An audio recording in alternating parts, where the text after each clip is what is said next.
kemiri ayo ditibak no gendinge julang juli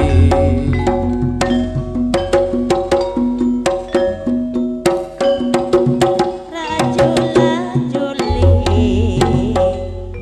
yayo yayo sugeng siang para tamu sedaya monggo turi pinara ingkang ajajajaja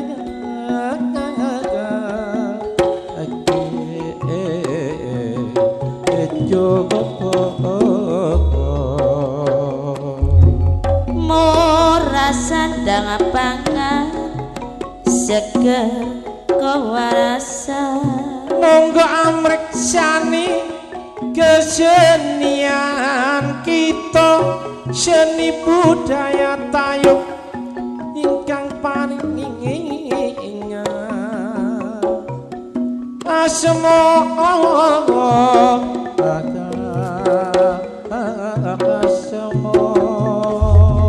kolopes kontol paris katang rayang nyambut gawe kesenian tayub kesenian Jawa Timur asli kang gambarno watak langan apriki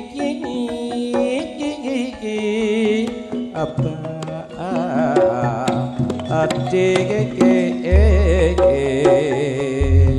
amora sandang pangan segera kawarasa sejarah lan riwayat ayo digali bare dicocokno kemajuan zaman asa aniki anenge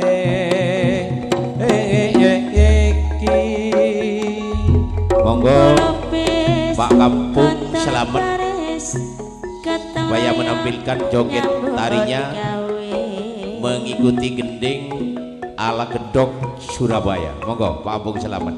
Ya mas, selamat Karanganyar. Mas, aja cari belum rada nikah apa.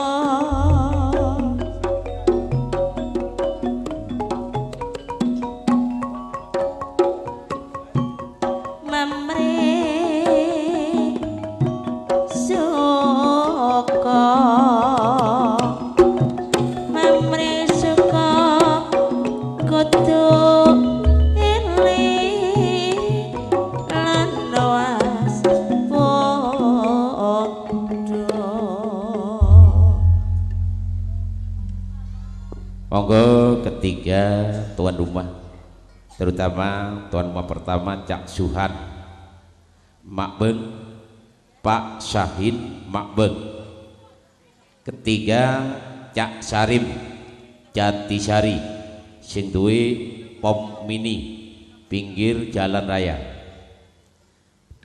beserta nyonyanya, ketiga nyonya Cak Suhan beserta nyonya, Pak Sahin beserta ibu, Cak Sarim beserta nyonya. Monggo naik panggung pagelaran bersama Juwito Katon, pimpinan Cak Suraji, pengendang Pak Kampung Selamat B, Cakades Kedung Rejo, Jabun, nyaman jalon, Cakatesan.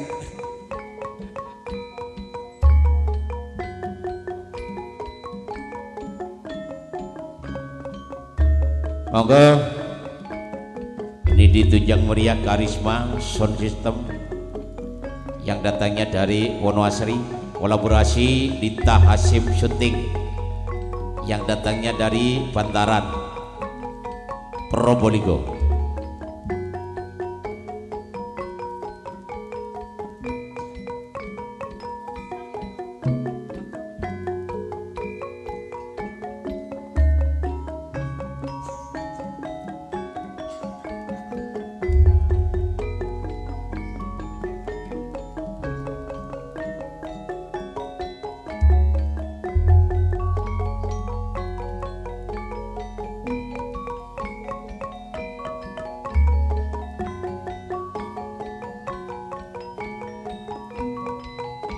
Torek ya torek Kang Suhan, Kang Syahid, Kang Sarif.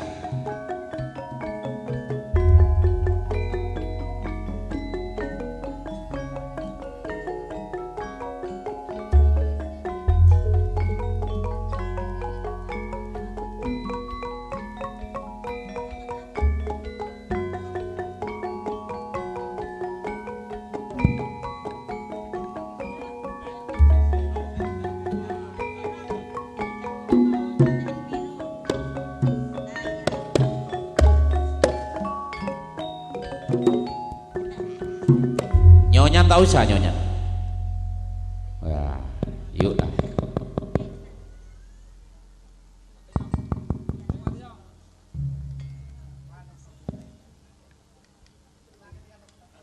Kiarawa modo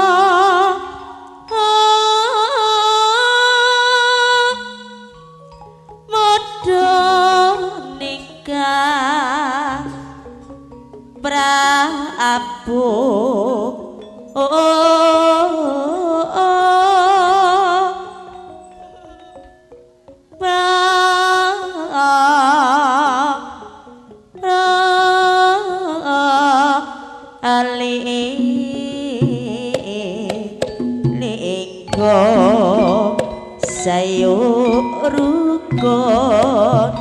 sayurukon karo kancane aja lali marang kowe gadas seluas wicarane Allah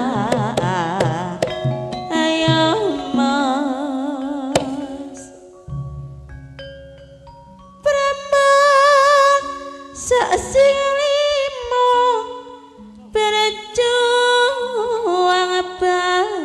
bangun goro kiclong alah kiclong ya mas kiclong sigarane maplok sigarane ayo bangun karo kancane iya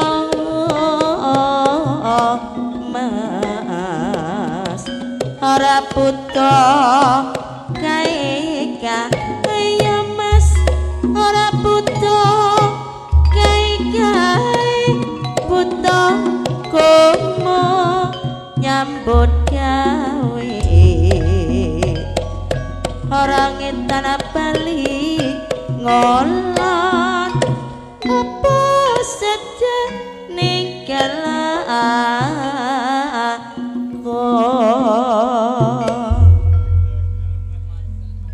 Oke, terima kasih untuk Kang Sarip turun dulu. Cak Suhan, Pak Sahid tak usah. Ya. Adat kebiasaan cempongan pertama kula dagon dhateng ingkang kagungan hajat 1 dan 2. Terutama Cak Suhan yang mempunyai rumah Jati Sari Makbeng. Kedua Pak Syahid Jati Sari Makbeng. Mereka tokoh terop lama. Kedua tuan rumah juga didampingi Pak Kampung Supri Makbeng sebagai calon Jumat Pahing di bulan Selo, hiburan Amanda Music siang malam. Bapak Aziza Makbeng, Cak Misti Makbeng, Cak Sumar Makbeng, Pak Indah Makbeng, Cak Rohim, Cak Sukiti Makbeng, Bapak Adnali Makbeng, beserta Cak Nusin Makbeng, Cak Sum Tiwaris Makbeng, Sahem Supri Makbeng, Cak Kacong Pak Yudi Nalukong, Pak Cinta Nalukong. Ini yang diminta oleh kedua tuan rumah. Berhubung yang hadir pada sore hari ini mayoritas masyarakat Madura, monggo Neng Sri Wulandari, Neng Erni ngitung peturuan sambil menunggu pendamping dan terima tamu yang mendapat campur. Monggo.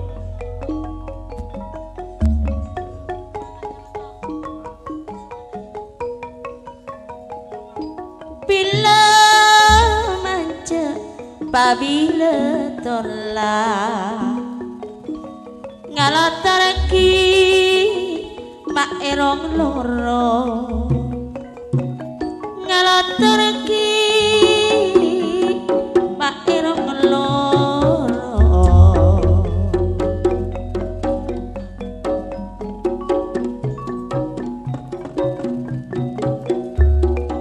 eka saja Bapak Sahid belambak mula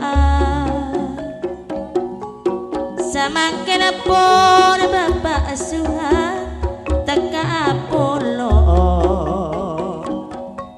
kala berbulan tiga teka Apollo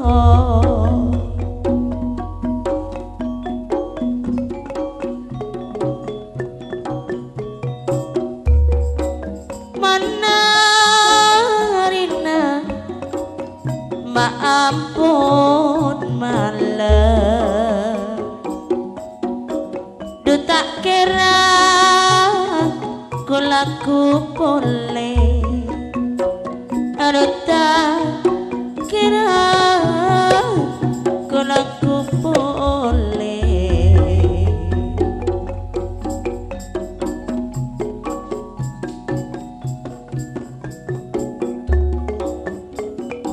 Manatena dong sarim maamponi seneng tak kira sih pasrahku boleh mantak kira seraku boleh ada yang tinggalan Cak Miarto, Bapak Agus, Pak Rina, monggo dikasih campur. Yuk yang telah mendapat campur termasuk Pak Kampung Supri, Pak Aziza, Cak Misti, Pak Kampung Supri sebagai calon pada hari Jumat Pahing di bulan Selo. Satu terop 2 kotak.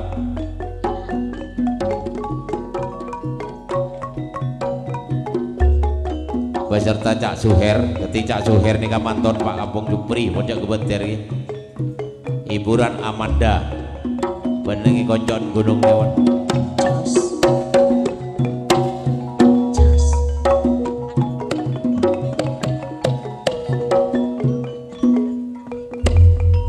Ada yang ketinggalan, orang nomor 1 di pemerintahan Jatisari, Ki Lurah Hermanto, monggo. Apa mata itu oleh aja. Monggo barisan diatur, orang kono salah satu menghadap tuan rumah.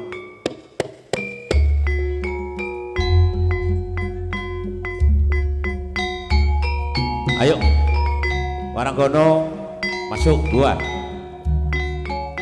Jaga jong.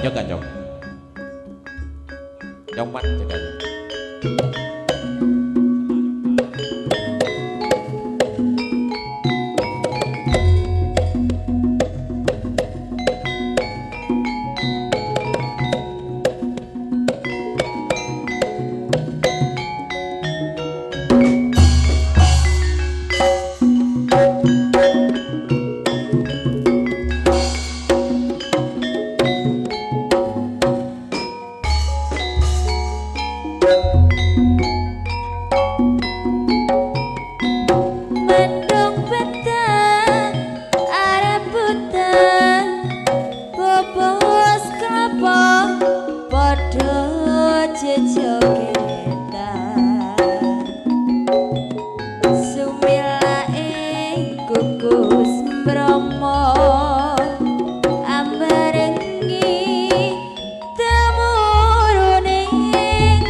nuwun kula terkon wonten kedua tuan rumah terutama Cak Suhan Jatisari Makbeng, Pak Syahin Jatisari Makbeng beserta Pak Lampung Supri Makbeng calon pada hari Jumat baik di bulan Selo, hiburan orkes sambutan Pak Aziza, Cak Misdi, Cak Sumar, Pak Indah, Cak Rohim, Pak Nali, Cak Nosin, Cak Miarto, Cak Sung Tiwaris, beserta Bapak Agus, Cak Sahem Supri, Pak Rina, Pak Sinta yang datangnya dari Naluko yang telah sudah tampil di pagelaran.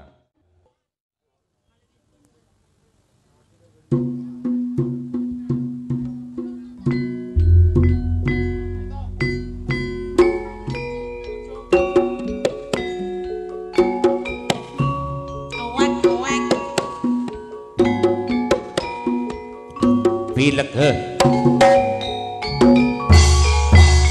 Niko kejung Madura maju ngejung Kak Suparto ten gentenan arena cong mokaman ampun malam tak kira guraku poleng terus deremaga mon atena neng Erni mak ampun senang malam naga mon tak kira guragu poleng bila manja bila mula nabur binis dalam peti eka saja belam bermula mon semakin Kak Suparto eka tangis cek terenak bule arokoan mon begonang mak cek beuna ya terus dermaga cek terenak neng Erni bulan noro maju Kak mon bengkona resongo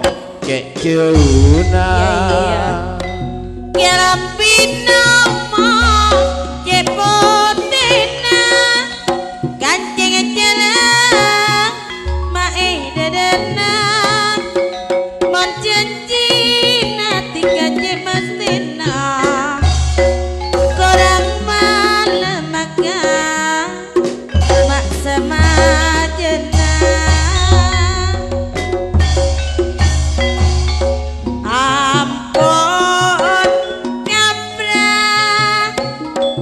moko ring mature goreng mature kirap sapi sarang belepetan sarang bele tetangga mon sapena arab baka bagus pangabesna ya terus Kak terus nang tunya ya tada penting ada bandingan nyara treta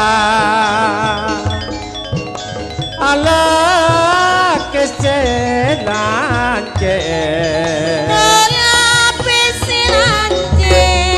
cetak ongnya serta abuto nojeng serta butuh nojeng paburuna santa nyacap angin setengah angin kapal nyabe ampun tangalai ayo nek ampun kapra mong kuring madure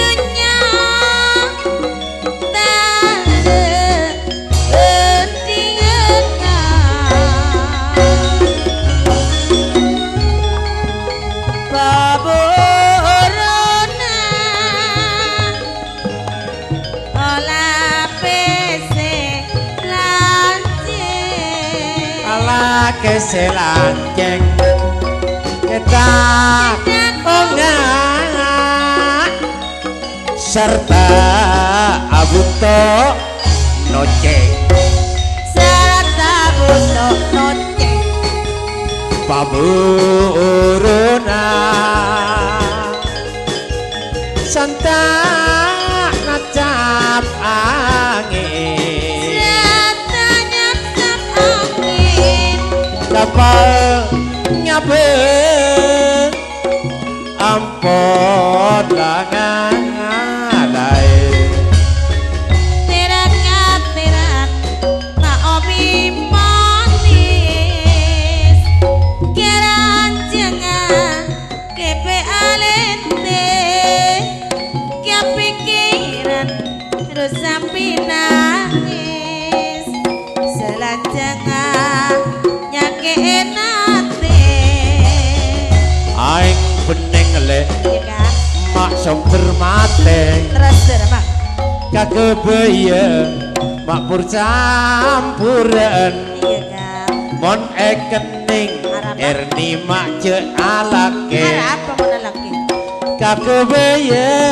mak pur apa leburan iya kak bintang napa mak senyaropo bintang gulur senyaropo bintang nanggelah seratika kak Suparto ekalak takut mon ojak nanti kekabulan manis serongkuan ku imale nyenana nyangkreng tak tahu nyangkreng ondung mak eyang dei ya Eko ima pernah lanceng ini tak banyak bulete dumbi di kama ejegei apa atur cuma duhun kelatur keduatang cak biarwi kedaung calon kemes leki di bulan Sapar beserta cak Aswi Elmi cak Suin Putra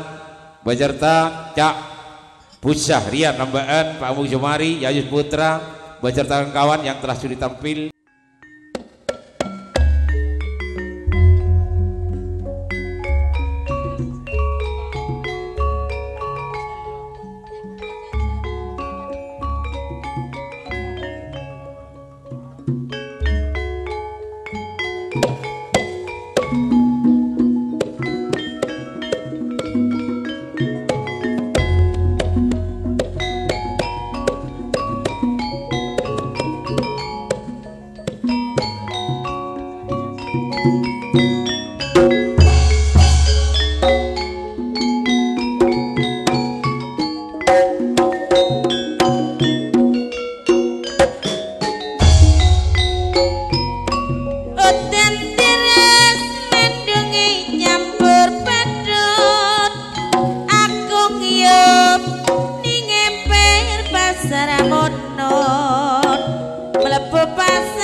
cukup satu saja yang di hati. Aku tetap setia sampai aku berdandan hanya untuk kamu, aku bersolek hanya untuk kamu, dari rambutku sampai ujung kaki, semua ini hanyalah milikmu, jantung dan hati milikmu, lahir dan batin cintaku kepadamu. Jantung milikmu, lahir dan batin cintaku. Aku berdandan hanya untuk kamu, aku bersolek hanya untuk kamu, dari rambutku sampai ujung kaki, semua ini hanyalah milikmu. Tadi karise lakon iki kok koyo ngene, apa wis pancen tadi karise bokase citra bisa onone, sapa sing kuat marang tikae, sing seneng gawe lorone batin, apa ngandani apa salahe, tanpa ngandani apa sebabnya. Batur Jumadun kula aturaken wateng Bapak Patmo Cepoko, Pak Siti, Cak Jasuli, Banjar Sawah, Cak Misnam, Cak Indra, Pak Tony, Tarungan, Tempuran, Pak Kampung, Sumo Bades calon Jumat Pon yang akan datang di bulan Selo, 1 terop 2 kotak bersama Ki Lurah Yasim Bades, hiburan salam-salaman beserta Cak Senemo Ari menyono beda tempat di Palang Besi, calon medali Sabtu Legi di bulan Selo Cak Audrey Putra beserta Cak Sutor Abaan, Cak Wisnan Putra dan Cak Sahar, Cak Tolia Darungan beserta kawan-kawan yang telah sudah tampil di pagelaran.